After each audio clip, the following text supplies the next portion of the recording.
Hello welcome back to my channel. ఏంటి అన్నం curry చూపిస్తున్నా అనుకున్నారా? ఈరోజు చుక్క కూరతో కర్రీ చేసుకుంటున్నా. అబ్బా సూపర్ ఉంటుంది. టేస్ట్ మాత్రం పుల్ల పుల్లగా కారం కారంగా చాలా బాగుంటుంది. ఇలా చేస్తే మాత్రం అసలు మీరు ఇంకా ఎప్పుడు చుక్క కూర తినని వాళ్ళు కూడా తింటారు. ముందుగా ఒక కడాయి తీసుకున్నాను. అందులోనైతే 2 స్పూన్లు ఆయిల్ వేసేసుకొని జీలకర్ర ఆవాలు శనగపప్పు వేసుకున్నా. అవి ఫ్రై అయిన తర్వాత నేను గార్లిక్ వేసుకున్నాను. గార్లిక్ ఫ్రై అయిన కొద్దిసేపటికి ఆనియన్ కట్ చేసి పక్కన పెట్టుకున్నాను.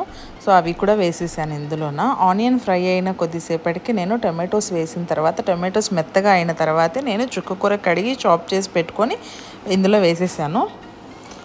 చుక్క కూర వేసిన వెంటనే సాల్ట్ అలాగే పసుపు కూడా వేసేసుకుంటే చుక్క కూర బాగా స్టీమ్ అవుతుంది. చుక్క కూర స్టీమ్ అయిన తర్వాత కారం అలాగే ధనియా పౌడర్ వేసేసుకొని ఒక 5 నిమిషాలు ఉంచిన తర్వాత వేడి వేడి అన్నంలో చుక్క కూర రెడీ.